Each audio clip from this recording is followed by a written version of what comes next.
Nah, yang dikhawatirkan lagi untuk pemasangan seperti ini karena sudah dekat sekali dengan trafo. Kebetulan trafo ini juga dekat di bagian mic. Sahabat ambil setelah elko, setelah IC transistor ini. Apakah kalau untuk kipas di bagian belakang dan di bagian relaynya ini harus menambahkan satu trafo lagi? Tidak usah sahabat tambah lagi satu trafo karena terlalu banyak, terlalu mubazir. Fungsinya sama, tidak ada bedanya, tidak menambah kekuatan.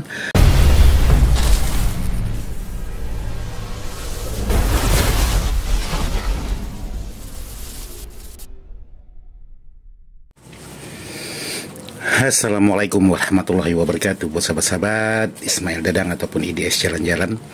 Jadi hari ini saya ingin berbagi sedikit dengan sahabat-sahabat. Kebetulan ada garapan sebuah amplifier rumahan, yaitu amplifier rumahan ini sudah dilengkapi dengan tune mic, sudah dilengkapi bass treble, volume dan volume mic. Jadi di sini saya ingin menjawab pertanyaan sahabat-sahabat. Ada kemarin sahabat-sahabat menanyakan, Bang, untuk memasang USB plus Bluetooth itu sering menimbulkan suara dengungan. Apakah harus ditambah dengan trafo tambahan lagi atau bisa mengambil dari tegangan-tegangan lain?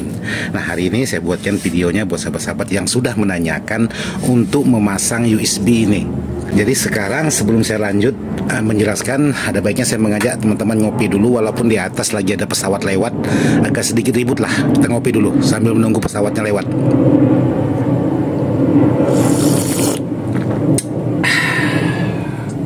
Jadi buat sahabat-sahabat, untuk sebuah USB Bluetooth seperti ini, untuk pembelian sahabat-sahabat juga harus hati-hati untuk membeli USB Bluetooth ini. Ada USB yang memang menimbulkan suara berisik. Dia tidak menimbulkan suara dengungan, tapi menimbulkan suara berisik di saat Bluetooth kita aktifkan. Itu juga ada sejenisnya, tapi tidak semua. Tapi ada merek-merek tertentu yang menimbulkan suara berisik di saat Bluetooth kita on-kan. Nah, ada baiknya sahabat-sahabat membeli yang untuk di bagian Bluetooth-nya itu tidak terlalu berisik atau bersih lah istilahnya. Jadi yang sering dipakai yang untuk USB plus Bluetooth ini, yang sering saya gunakan ini ya terutama di merek ini. Saya tidak tahu juga mereknya. Yang jelas di sini ada tulisan USB musik speaker aja, MP3 dan FM radio. Jadi yang sering saya gunakan untuk pemasangan seperti ini, yang biasa dipakai orang-orang kebanyakan untuk suara burung walet. Ini suaranya sangat bersih. Jadi kalau sahabat salah beli, itu kadang-kadang di bagian Bluetooth-nya yang menimbulkan suara berisik. Ditambah lagi kalau di bagian amplifiernya ini ada suara dengungan, ya lebih parah. Tapi bukan sejenis dengungan. Kalau untuk di bagian Bluetooth itu sejenis suara, ya saya tidak tahu juga nyebutnya. Kadang-kadang nggak enak didengar lah di saat musiknya stop atau musiknya sedang jeda. Itu harus hati-hati. Kadang-kadang bukan kesalahan dari sahabat-sahabat pemasangannya juga, kadang-kadang kesalahan dari Bluetooth-nya sendiri. Dan yang kedua, untuk di bagian Bluetooth ada jarak tempuh Bluetooth-nya hanya ada 2 meter, hanya ada 3 meter, 4 meter juga ada. Kalau ini saya kurang tahu juga. Kalau untuk Bluetooth kadang-kadang dengan merek yang sama, kalau untuk jarak tempuh biasanya ada juga yang sampai 4 meter, ada juga sampai yang lebih dari 4 meter, 5 meter. Tapi kalau dia terblok, misalnya terblok tembok lagi, sahabat-sahabat berada di sebelah tembok, itu jaraknya semakin pendek. Tapi kalau memang di tempat los, kemungkinan bisa sampai 5, 6 atau 10 meter untuk jarak tempuh Bluetooth-nya. Kan ada juga dipertanyakan oleh sahabat-sahabat. Terus yang berikutnya untuk Bluetooth, jangan sahabat-sahabat pasang Bluetooth di bagian dalam. Jadi usahakan untuk Bluetooth dipasang keluar seperti ini. Jadi dia tidak terhambat untuk di bagian sinyal Bluetooth-nya ke bagian body amplifier ini. Karena saya juga sudah pernah pengalaman memasang di bagian dalam. Oke, kalau jarak 1 meter, setengah meter aman, tapi begitu mundur lebih dari 1 meter, suaranya udah mulai putus-putus alias nyangkut-nyangkut. Tapi begitu saya buka penutupnya, itu suaranya lebih dari 5 meter ataupun 6 meter. Begitu saya tutup lagi, dia justru tambah pendek, jadi terhambat ke bagian box. Jadi ada baiknya sahabat-sahabat membeli Bluetooth yang seperti ini untuk di bagian Bluetooth-nya. Terus untuk cara sambung di sini sebuah Bluetooth kalau sahabat-sahabat menggunakan tune control sejenis ini. Nah, saya menggunakan tune control sejenis ini, yaitu Titanic Stereo Tune Control Wave Digital Echo Plus Subwoofer. Nah, di sini saya menggunakan yang produknya Titanic. Ini saya main kabel lagi di bagian bawah. Saya main kabel lagi untuk ini karena posisi jarak antara bass treble itu tidak pas untuk di bagian tune Titanic ini. Cuman saya mengambil fasilitas di bagian tune-nya aja, ada mic-nya, ada lainnya dan sebagainya. Jadi saya ambil fasilitasnya aja, sisanya ini saya main kabel. Nah, seperti ini. Tidak masalah. Yang penting tepat pemasangannya, itu pasti aman. Nah, yang dikhawatirkan lagi untuk pemasangan seperti ini karena sudah dekat sekali dengan trafo. Kebetulan trafo ini juga dekat di bagian mic alias IC mic-nya. Nih, seperti ini yang ada terinputnya ini ialah untuk di bagian mic echo-nya. Jadi saya khawatirnya menimbulkan suara gangguan, khawatirnya. Cuman ini belum selesai, belum bisa saya tes, belum bisa saya coba. Cuman ingin berbagi aja untuk konten hari ini buat sahabat-sahabat yang sudah menanyakan. Jadi yang ditanyakan untuk sumber tegangan. Jadi untuk sumber tegangan, sahabat harus membeli Bluetooth-nya ini yang ada regulatornya sendiri, yaitu menggunakan IC atau transistor IC 7805 yang ada tempelan. Itu udah bisa menggunakan tegangan 12 volt. Contohnya aja seperti ini. Nah, ini kalau ini tidak bisa digunakan menggunakan tegangan langsung 12 volt seperti ini. Ini harus ditambahkan regulator lagi, yaitu 7805. Ini baru aman. Atau menggunakan cas HP kalau Bluetooth sejenis ini. Tapi kalau Bluetooth yang saya gunakan ini karena sudah dilengkapi dengan regulatornya menggunakan transistor IC 7805, jadi bisa saya supply yaitu 12 volt. Jadi di sini saya ingin coba tes dulu cari tegangan 12 voltnya. Ini dipasang setelah elko ini. Setelah elko ini, jangan sebelum elko. Ini selepas elko dan selepas transistor, karena di sini ada transistor IC-nya yaitu 7805-nya. Oke, sekarang saya cari untuk tegangan DC 12 volt. Wih, salah.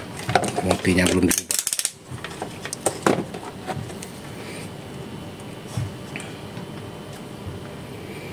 Oke, jadi di sini saya sudah dapat tegangan 12 volt, yaitu tegangan DC. Jadi seperti biasa untuk pemasangan, karena ini menggunakan tegangan dua kabel antara min dan plus. Ini tidak CT, hanya ground dan plus. Jadi positif dan negatif, maksudnya bukan sensitif, negatif dan positifnya aja. Jadi tidak menggunakan CT.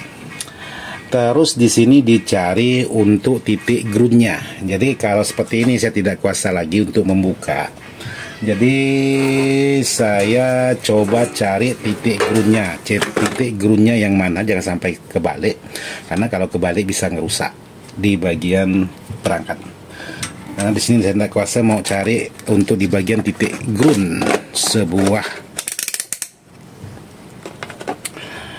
Ini karena kenapa harus dibuka lagi skupnya kalau mau mencari groundnya. Jadi saya ukur aja di sini. Jadi ini multi saya kan kurang beres nih kalau dihubungkan langsung karena sering terempas. Nah, ini sudah dapat untuk di bagian ground. Terus ini tegangan. Jadi kalau tegangan itu tidak naik kalau kita ukur seperti ini. Nah, dihubungkan seperti ini dia tidak naik, tapi biasanya kalau kita putar balik biasanya naik seperti ini. Nah, ini kalau kita putar balik dia naik, tapi kalau kita putar balik lagi yang plus sesuai, nah seperti ini, jadi dia tidak naik. Tapi kalau kita ukur mencari mana min plus, jadi yang kop warna hitam ini yang kalau kita ukur tidak naik seperti ini, berarti ini yang untuk tegangan plus. Sementara yang kop warna merah tadi ini, nah ini warna merah, ini di bagian CT atau groundnya. Karena kalau kita ukur di bagian body USB-nya ini, body USB-nya ini udah naik nih. Nah, di bagian body USB, hanya diukur di bagian body USB, apometer sudah naik. Jadi seperti ini. Kalau kita ukur seperti ini tidak naik untuk di bagian apometernya. Tapi kalau kita ambil yang warna merah, kop warna merah ini ialah di bagian ground. Tapi kalau kita ambil hitam, menurut kita ground, kita sesuaikan. Terus merah yang plus tadi, ini pasti naik seperti ini. Tapi tidak seperti kita ukur loss langsung seperti ini, beda. Nah, berarti yang merah ini ialah yang tegangan, sedangkan yang hitam ini ialah di bagian ground. Oke, sekarang saya ingin coba pemasangan dulu. Mudah-mudahan ini saya juga benar, tidak salah, karena dulu udah pernah saya lakukan seperti ini. Karena jarang membuat seperti ini, takutnya salah. Maklum, yang namanya manusia. Oke,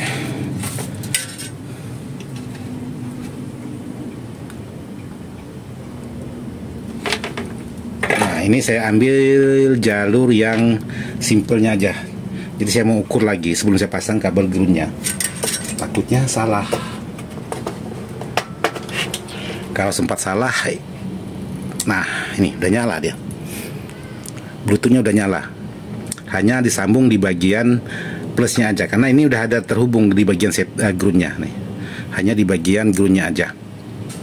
Padahal saya tadi mau mengukur, rencananya mau ngukur dulu. Tahu-taunya udah nyala nih, seperti ini. Jadi untuk groundnya ini belum sempat saya pasang ini. Nah, ini groundnya, karena ini udah tertancap untuk di bagian ground, yaitu di bagian outputnya sudah tertancap. Jadi dia keduluan nyala. Kipasnya nyentuh sobat-sobat. Karena ini belum bisa saya tes uji coba. Jadi hanya menjawab pertanyaan sahabat-sahabat tentang pemasangan Bluetooth. Jadi kalau sahabat-sahabat pemasangan Bluetooth untuk di bagian power seperti ini, nah ini maksudnya amplifier seperti yang saya kerjakan ini. Nah, ini untuk di bagian outputnya, output di bagian USB Bluetoothnya ini, di bagian dalam saya sambungkan ke bagian input langsung, tidak saya hambat menggunakan R dan lain sebagainya, karena sini sudah ada hambatan dipasang oleh kit Titanic ini. Jadi saya pasangkan. Jadi yang nggak saya pasang ini ialah di antena radionya. Ini antena radio satu tidak saya pasang. Untuk yang lainnya saya pasang. Jadi kalau sahabat-sahabat mau memasang, ya ini tadi seperti ini. Jadi sahabat ambil atau sahabat cari dari PSU. Yang penting sahabat pasang sudah tegangan di sini, karena di sini sudah saya pasang tegangan 12 volt. Sahabat ambil setelah elko, setelah IC transistor ini. Ini ada IC transistor 78012 sama 7912. 7912 7812. Jadi sahabat ambil di bagian nih, bisa mengambil di bagian elko yang kecil ini juga boleh. Karena minnya di sini, plusnya di sini. Ini ada satu jumperan, ini menyeberangkan ialah di antara jalur plus untuk menyuplai ke bagian IC ini, dan dihambat lagi untuk di bagian IC echo-nya ini menggunakan pol, yaitu 5 pol, ada dioda zinernya. Jadi ini ya udah, yang untuk echo-nya enggak dikacau lah, karena ini membahas masalah pemasangan USB aja. Jadi ini tidak perlu sahabat tambahkan satu trapo lagi, cukup menumpang di bagian regulator tune control Titanic ini. Nah, untuk sumber tune control Titanic ini boleh sahabat mengambil di bagian tegangan ekstra. Di bagian bawah trapo ini ada ekstranya, CT 12, 15 dan 18 di sini. Boleh sahabat mengambil di bagian ekstra trapo. Jadi tidak perlu sahabat menambahkan satu trapo lagi untuk tune control. Terus di sini boleh juga sahabat ambil kalau memang bentar, karena tempatnya sempit. Ini belum selesai sahabat. Nah, di Sini, kalau memang di bagian teraponya ini ada tegangan 12 voltnya. Nah, seperti ini. Ada tegangan 12, 18, dan 24. Jadi sahabat-sahabat bisa mengambil untuk tegangan khusus di bagian pin control ini, ialah di bagian tegangan 12 volt yang ada di sumber utama atau di bagian sekunder atau outnya trapo ini, karena ada tegangan 12 voltnya. Jadi sahabat bisa pasang 12 volt dan ground, masukkan ke bagian regulator untuk tune control ini seperti ini, aman. Terus apakah kalau untuk kipas di bagian belakang dan di bagian relaynya ini harus menambahkan satu trapo lagi? Tidak usah sahabat tambah lagi satu trapo, karena terlalu banyak, terlalu mubazir, fungsinya sama, tidak ada bedanya, tidak menambah kekuatan. Sahabat cukup mengambil di bagian ekstra seperti ini. Sahabat cukup mengambil di bagian ekstranya sebuah trapo ini. Di bawah ada ekstranya, yaitu CT 12, 15, dan 18 untuk menyuplai ke bagian ini, yaitu di bagian protektor. Nah, ini protektornya.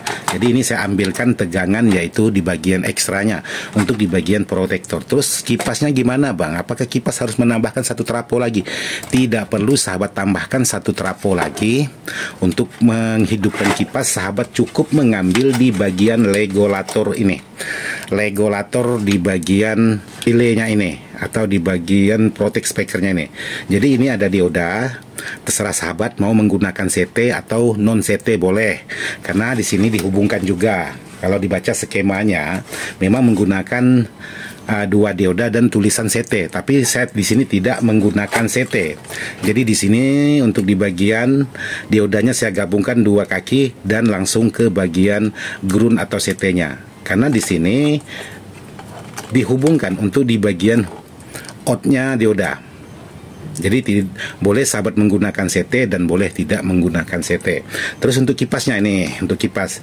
Jadi saya solderkan yang kipas warna hitam di bagian jalur CT-nya, sementara di bagian tegangan ini saya solderkan ke bagian yaitu plusnya elko ini. Elko di bagian regulator ini. Cuman harus sahabat ganti untuk di bagian elko kalau memang menggunakan elko UV-nya yang kecil. Minimal sahabat ganti menggunakan yang 1000 UV. Itu baru kipasnya putarannya laju. Tapi kalau tidak sahabat ganti untuk di bagian UV-nya, itu putaran kipas sangat pelan sekali.